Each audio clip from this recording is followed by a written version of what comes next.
पर अल्लाह तेरो नाम। छोड़ दो, छोड़ दो, भगवान के लिए मुझे छोड़ दो।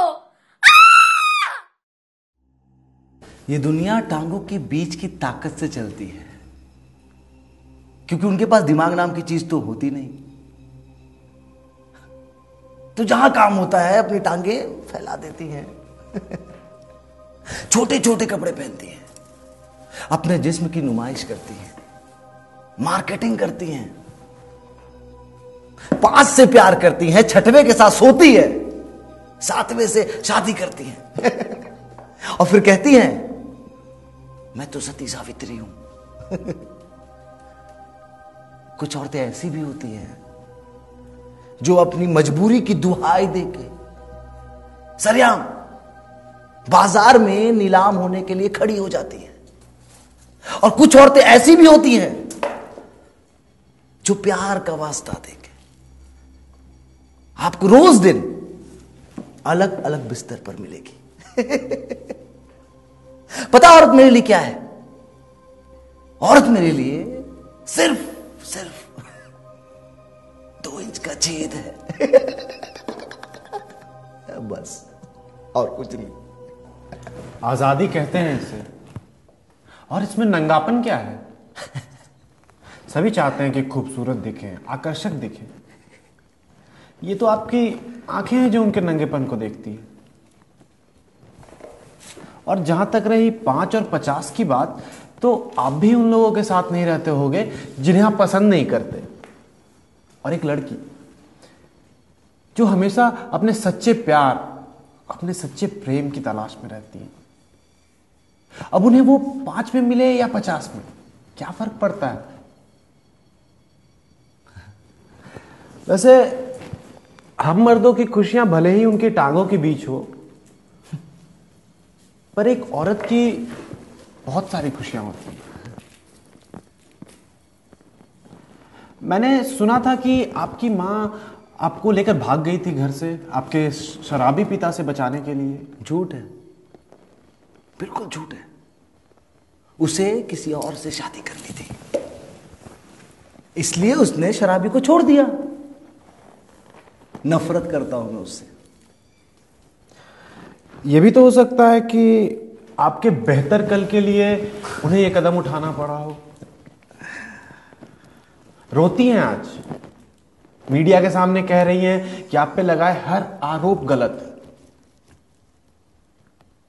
कल से टीवी पर भी यही चल रहा है। नाटक करती है साली। मैं पकड़ा गया ना तो मीडिया के सामने जाती है ताकि उसकी पब्लिसिटी हो जाए। अब तक कहां थी सर? आज तो आई ना। वो भी जानती है कि आप पे लगाए हर एक आरोप सही है, पर उसकी कोख मानने को तैयार नहीं। वो समझ नहीं पा रही कि आखिर उसने एक मुजरिम को कैसे जन्म दिया। अंधे हो गए हो सर। मैं पहली बार देख रहा हूं कि एक बेटे की लाश पे एक मां पब्लिसिटी बटोर रही है। अंधे हो गए हो तुम लोग। तुम्हारा समाज अंधा हो गया है। औरत देवी है, औरत ये है, औरत वो है। क्या है औरत? सच तो ये है कि अब तुम लोगों को भी मजा आता है। उनको फ्रीडम दो ताकि वो तुम्हें फ्रीली दें। जी, मेरी मानसिकता आप जैसी नहीं है। मैं जैसे देखता हूं ना, हमेशा एक औरत ने अपने आप को साबित किया है। वो हम मर्दों से कहीं ज्यादा मैच्योर होती है, एक अच्छी निर्णयकर्ता होती है। और वैसे भी पूरे दुनिया के मर्दों की ताकत टांगों के बीच केंद्रित होती है, तो कोई तो हो जो उस ताकत को दिमाग पे केंद्रित करे। वैसे इन चीजों को छोड़िए, आप उस घटना की रात के बारे में बताइए, क्या हुआ था उस रात? आपको पता है, कोई भी मर्द औरत को जब देखता है ना, तो उसके गले के नीचे से देखता है, उसके बदन को छूना चाहता है, महसूस करना चाहता है। उनमें और मुझ में फर्क सिर्फ इतना था कि परिस्थिति और समय उनके सोच के अनुकूल नहीं होते। पर उस रात वो मेरे अनुकूल थे। वैसे आप किसी लड़की को देखकर क्या सोचते हो? एक माँ, एक बेटी, एक बहन। माँ बेटी बहन। आप उस रात के बारे में बताइए। काफी ठंड थी उस रात, घना कोहरा था, पास वाली चीजें भी नहीं दिख रही थी। हमने काफी पी रखी थी। हम पांच तो हर रात के साथी थे, पर उस दिन एक बच्चा आया था। क्या नाम था उसका? उसका नाम मुझे नहीं याद, पर हां, वो 17 साल का था।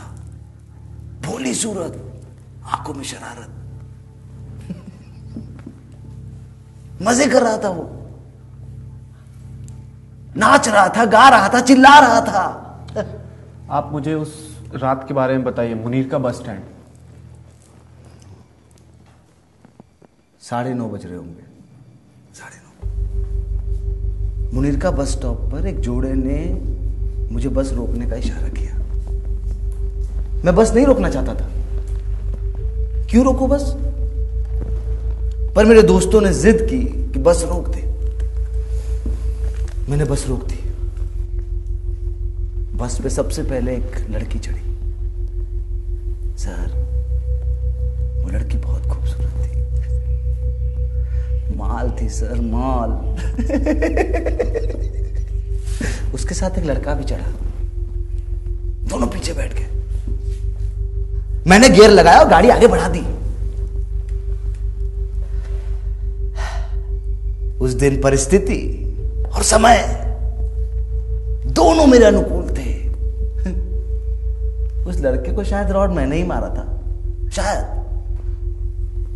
लेकिन हां, उस लड़की के साथ बलात्कार करने वाला पहला आदमी मैं था। चिल्ला रही थी, गिड़गिड़ा रही थी, छोड़ दो मुझे, छोड़ दो मुझे। बहुत चिल्लाई। मैंने उसके बालों को पकड़ा, घसीटा उसे, थप्पड़ मारा, उसके बदन को काटा मैंने अपनी इन्हीं दांतों से। सर, क्या करूं, बहुत खूबसूरत थी। आप विश्वास नहीं करोगे, जब मैं उसके बदन को काट रहा था तो उसके नब्जों में बह रहा वो गर्म खून मैं आज भी महसूस कर सकता हूं, आज भी। उसके बाद उसके साथ सबने की। उसके कपड़े चिथड़े बन चुके थे। वो खून में लथपथ फर्श पर कराह रही थी। हमें बहुत मजा आ रहा था सर, लेकिन उस बच्चे की तो बात ही अलग थी। वही बच्चा 17 साल वाला। सर, मुझे तो फांसी हो जाएगी, मैं मर जाऊंगा। क्या होगा उससे? वो बच्चा तो 17 साल का है, कुछ दिन में छूट जाएगा। फिर क्या होगा आपके समाज का? जब वो बड़ा होगा तो फिर क्या होगा आपके समाज का? उसकी आंखों में मैंने अपने से कहीं ज्यादा नफरत देखी है।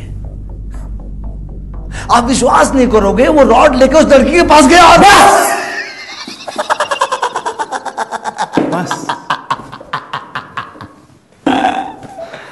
क्या रात था।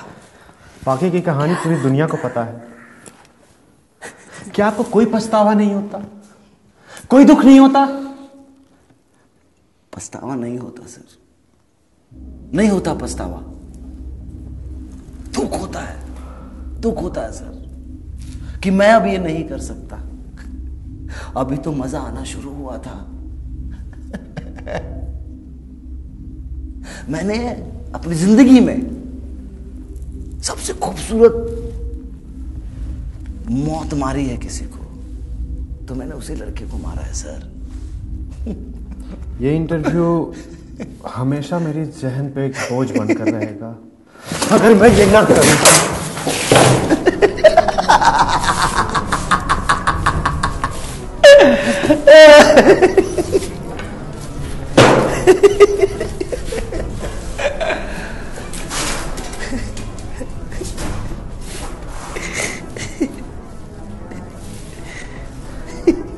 सीलन देखी है तूने? दीवारों पे लगी सीलन देखी है तूने? अगर उसका उपाय ना किया जाए ना तो दीवार ढह जाती है। तू भी हमारे समाज पे लगा हुआ एक सीलन है। और मैं तो कहता हूं सीलन नहीं, स्पर्म है, स्पर्म, जो कभी आदमी बनकर बाहर आया ही नहीं। तू आज भी उसी अंधेरी दुनिया में अपनी हैसियत तलाश रहा है। क्या फर्क पड़ जाएगा अगर इसे फांसी हो जाएगी तो? इसके सोच को कोई पछतावा नहीं। मैं तो कहता हूं तू खुद को फांसी लगा ले। खुद को फांसी लगा ले तू। ये पुलिस वाले ये भी सोचते हैं। इनकी सोच, परिस्थिति दोनों समय के अनुकूल।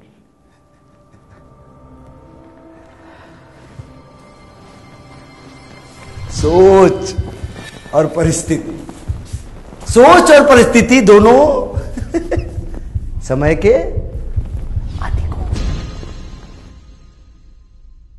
कल तक तो ठीक था, पता नहीं अचानक क्या हुआ। क्यों पांडे जी? हाँ सर जी। बैडमिंटन वगैरह खेल रहा था। एक तो आदमी पाप करता है, ऊपर से खुदकुशी करके दूसरा पाप करता है। पांडे जी, खुदकुशी करना गलत बात है यार। हाँ सही बात है सर जी। वो क्या है ना, ये शर्मिंदगी भी इंसान को जीने नहीं देती है।